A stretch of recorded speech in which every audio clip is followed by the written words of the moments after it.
Today, my guest is Andrew Elder. As the SVP for Advanced Analytics at Illuminas, a Radius company. He serves as the primary methodological consultant for quantitative insight regarding the company's technology clients.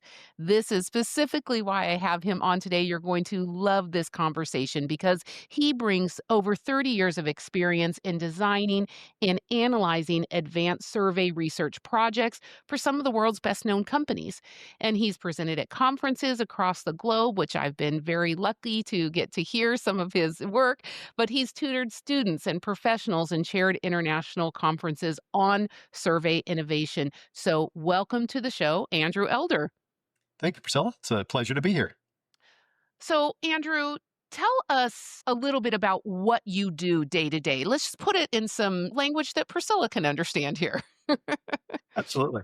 I touch a lot of different parts of the business. I get it's at the highest level. It's working across the organization to make sure that we're evolving our methodological initiatives, that we're evolving our technology initiatives, and that we're doing that using the collective wisdom of Illuminas and now all of Radius at the highest level. But then, step down below that, it's collaborating on specific projects, on methodologies, on proposals, really trying to address client problems, both in current proposal form, but also trying to anticipate what that next level looks like. And that's highly integrated with the first bit. And then further down, it's really sometimes it's very specific projects, it's very specific clients, either working with my expertise in a particular methodology or just trying to help pull together or synthesize insights, set up client engagements, and a lot of more relationship kind of building as well. So it's kind of a grab bag across those levels. Okay, but at the end of the day, you're really taking the data, you're taking numbers or insights, and you're helping make sure that it's meaningful. Like, how do I translate what we're collecting out there in research and bringing that to the client? And it's my understanding that your expertise is in the quantitative side of research. Absolutely. So let's start there because I think that's where you can provide some real benefit for my audience. So, what is the state of quantitative research and analysis that you do, especially as AI is developing so rapidly? What are you hearing and what are you doing? Well, at the ground level, it's an incredibly powerful tactical tool. And whether that means we're consulting AI sources for background, for proposals or strategic implications for findings, or whether it's just moving data along faster in terms of the traditional giant global study with thousands of respondents and combing through crosstabs to try and find implications or meaning is still something that happens, but in a very different environment now. We are using AI tools to identify those trends, identify those differences, and also help craft that story in a way that just is faster and at scale beyond what humans are good at doing. So as a tool, it's invaluable. The way I think about it is, what is it that our clients are doing without us? Because having something as magical as AI, as ChatGPT, and as all the other platforms that now can take synthesis of a massive amount of data and put it in your language and respond to your queries.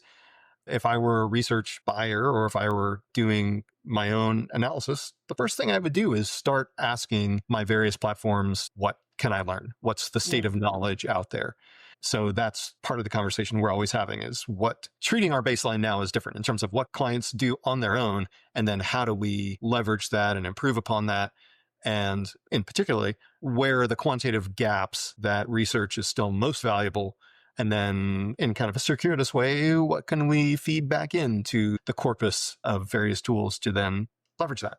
Oh, I love that, and kind of always upwardly improving. Okay.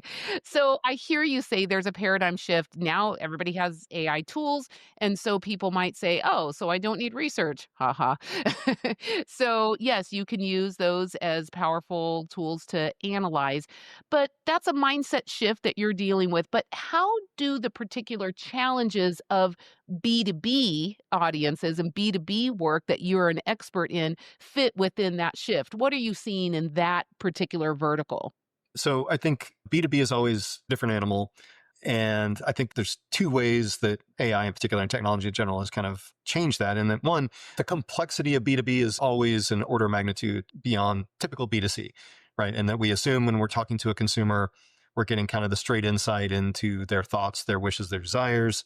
Or if we're trailing a data stream, we're taking those dots and we're connecting it to something else.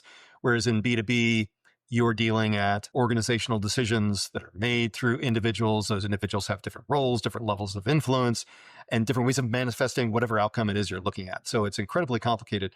AI helps us navigate that in a lot more efficient way that we can now sort of simulate or articulate lots of different types of influencers through that tool. But what I think the leading challenge that we don't see a clear solution for anytime soon is how would you take that from like an AI input and turn it into action or predictive action? Because again, a lot of these decisions are collaborative. A lot of them are taken over time. A lot of them are very contextual and situation based. Like I'm giving you all of my inputs about this brand or this pricing decision, but we have a limited vendor list. We only make that decision once a year, and that's not now. And those are all things that we can determine in a conversation and try and extrapolate. Those really aren't types of information that are readily available out in the, at least in terms of if we look at AI as a prediction engine, right? That's just taking loads of input and doing an extraordinary thing to try and predict verbiage and around what the answer is. And there is just not a lot that would suggest that AI is the right tool for trying to understand a collaborative decision in a very dynamic environment. And you say collaborative decision, and I know that you and I have talked a lot about how in enterprise solutions, that buyer group is growing. It's not one person sitting at a desk making a decision. So when you're using AI to analyze that, well, one particular person may take this particular course, but when you have a large buyer group that is affecting this buyer journey for a very large tech solution, these are complications that AI, to your point, doesn't know. Now, of course, I love what you said there. Of course, we can feed it better information. And of course, that upward spiral, we can always be improving. But this is right here and now. And the reality is that tech companies are looking to you to ask, what do I need to do in this actual competitive environment today, right?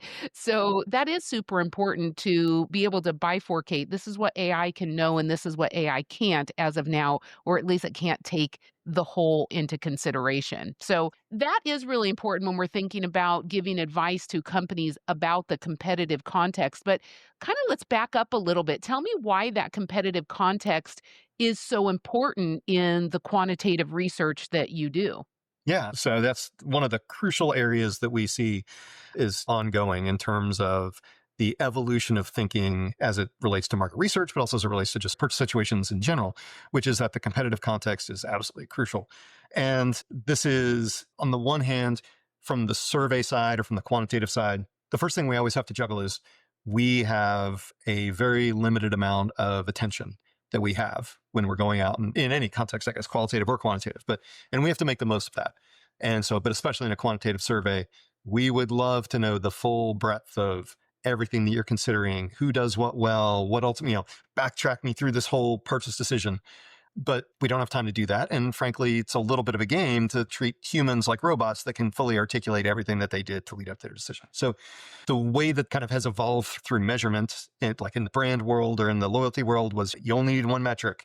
The only thing you need to know is recommendation. And that's going to tell you what you need to know about your position, which if you're not measuring anything, measuring recommendation is great. It's great to start there somewhere, but it looks good on a dashboard, kind of as you were articulating earlier, but doesn't really help any of the decision makers in terms of how do I move the needle? Why, especially in a B2B context, what else is feeding into that and who else do I need to worry about?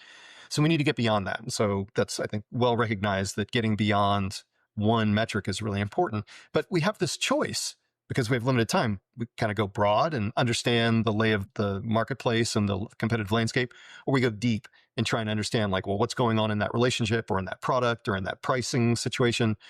And we want to do both. And what we keep coming back to is that kind of first priorities are necessary to capture at that competitive context. Because whether it's recommendation or anything else, if I think positively about your brand, yes, that's good. That's better than being negative, right? But it's not enough. And I have to not only think positively about your brand, I have to think about it, how that fits my needs relative to other options that I have out there.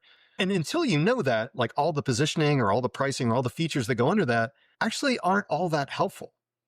Because if I think positively about your brand, but I think positively about 10 brands, because I'm always in the market. We have 10 vendors. We're always on a refresh cycle. I'm going to send out the RFP to all 10. Like that's a commodity game. That's not, Okay. Anybody who's in this world should be laughing or crying right now with what you said. Oh, yes, we recommend all 10 of these vendors. And I love how you're kind of referring to this. And I will assume that you're referring to the NPS, the infamous Net Promoter Score. And that seems to be what people used to consider to be the end all be all. But to your point, yeah, I'd recommend all 10. Okay, well, how does that help me? How does that help me understand where my brand fits here? And it's kind of like I tell people all the time in marketing, often you're asking the wrong question or the wrong person. And so, for example, when someone has a big idea for a new company, they'll go to their friend or to their mom and say, "Hey, this is my idea for a company." And you know what they say? "I love it, honey." Right? And they give you the answer you want. And so that's my funny way of like making connections with the NPS. Your mom's job is to support you. And we have learned as consumers, even as sophisticated CEO buyers of technology consumers, we have learned that when they're asking me, "Do you like this idea?" I say, "Yes, honey, I sure do." And so I love what you're saying here that there has to be, yes, a quick ability to get informed about what people are saying because you can't know everything in every single piece of context, but there's gotta be a way of capturing the complexity. Now, yeah. I asked you on specifically because of one thing I've heard you talk about, which is a concept at Radius called the science of winning. Can you tell me a little bit more about that? Yeah, absolutely. So, science of winning is something that we have started at the branding level. It's very much based on the idea that just what we were talking about, that having the high net promoter score or the high recommendation score, or just performance in general, is necessary but not sufficient.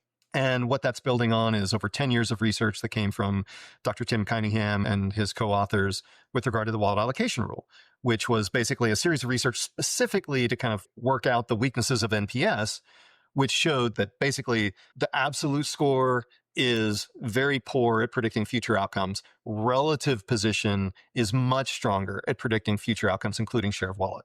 So we've been very firm believers in that methodology and continue to incorporate that into our brand evaluation.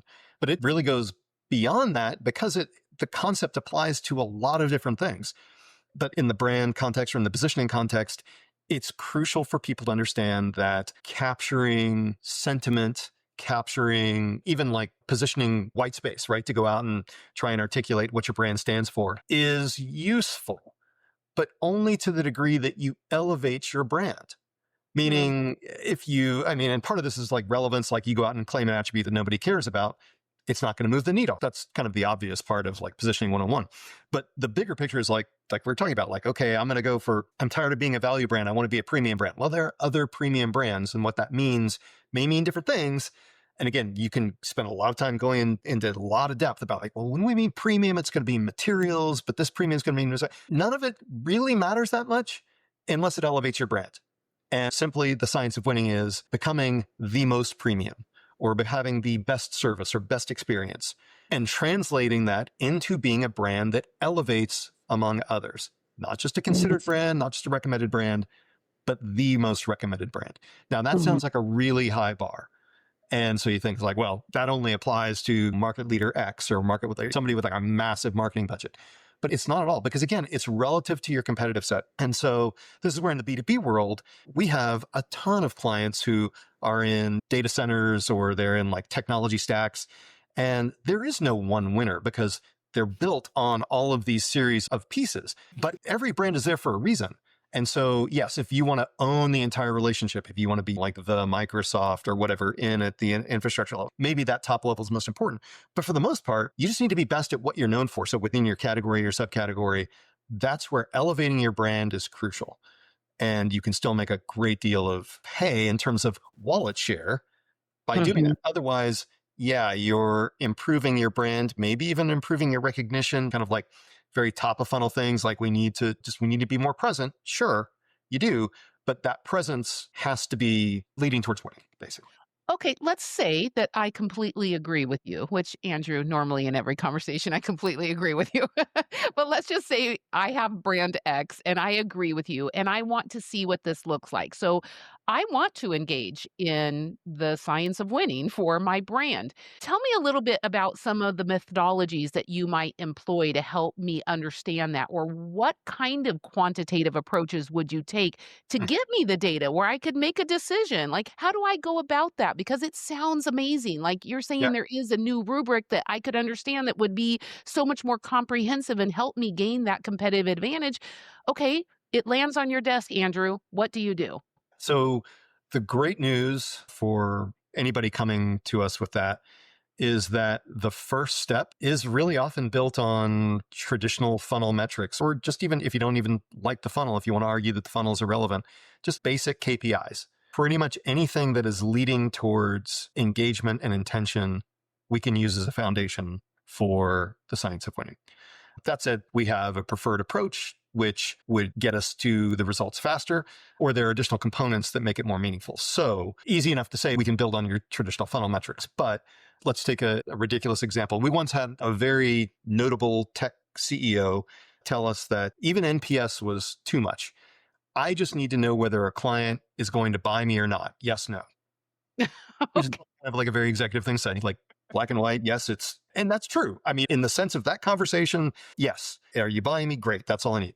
But in the reality of competitive measurement, there's not a lot of differentiation between, like we said earlier, the 8 yeses that I may have that are all part of my data stack. So you need to have a certain granularity of information. And so you may have your scale of choice or your measurement of choice. We don't need to reinvent that wheel, but by and large, though, we do need enough granularity to identify that brands are actually moving the needle and able to differentiate from one another. Then there is the extension of the just the core brand funnel. And by that, I just assume I always mean like some level of familiarity and engagement, awareness, and then whatever your outcome that you care most about is, or multiple outcomes. And then below that, though, again, like what are you marketing towards? What are your action plans oriented towards? And is it oriented towards affinity, or is it oriented towards like tangible benefits? Again, we would come at this and say you kind of want to capture a lot of those different elements because they all matter to some degree in different markets. But again, those have to be captured in a way that identify not just what brands are doing, because again, a lot of big brands have a lot of footprints and they're going to get a halo on a lot of different benefits. We ask people to identify then the clear winner. At what point did a brand elevate in their customer service? Or, yes, you like these brands, but which one is really like got your loyalty? Do you Mhm. love to work with and so on? So again, capturing that is crucial to then identifying that correlation of elevating the attribute, elevating the brand outcomes, and how that fits in with the rest of the stream. So there's kind of like overall salience of the brand funnel, like how present are you? That's important. There's loyalty, there's preference. Those things are really important. And then the actual components of the building blocks of the brand position that we're pretty flexible on because we can go tell you that it has to be X, Y, and Z. And if you're not able to action against a loyalty campaign or your set of core features is not aligned with what we think it is, then it only makes sense to measure what you can actually affect. So that much more customized element. I feel like for CEOs, we're often in a place where we're fearful. And for a B2B CEO, we're thinking about B2B marketing trends and looking at them and saying, oh, are we going to be left behind in this one or that one? And so it's hard to kind of turn the other way and say, no, I'm going to look at the data. I'm going to really understand what's going on with my buyer as opposed to just seeing what my other competitors are doing out there.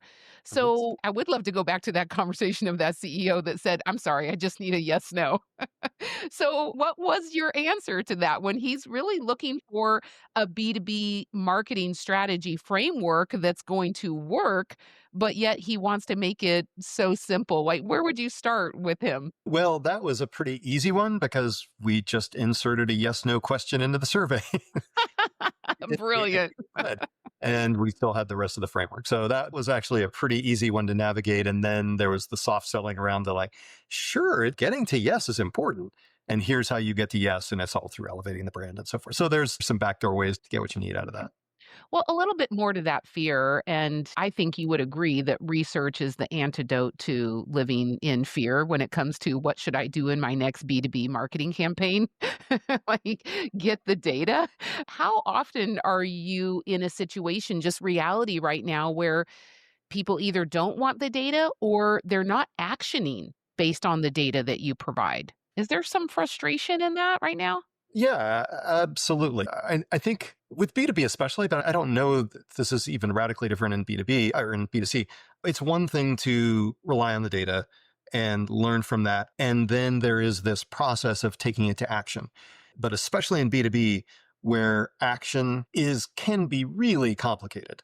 Mm. And not just complicated, but there's not just complicated in the sense of the layers and the influence and all of the different like actual cogs in the wheel, if you will, but just all the different stages and how those stages overlap again across product lines and across timing and more so even on like overall technology innovation. Like I'm buying a bunch of PCs. Well, that's pretty standard. And that, what do we need to know about that? Let's just put that on autopilot, make sure people get the quotes and we're like customizing whatever we need to for their installation.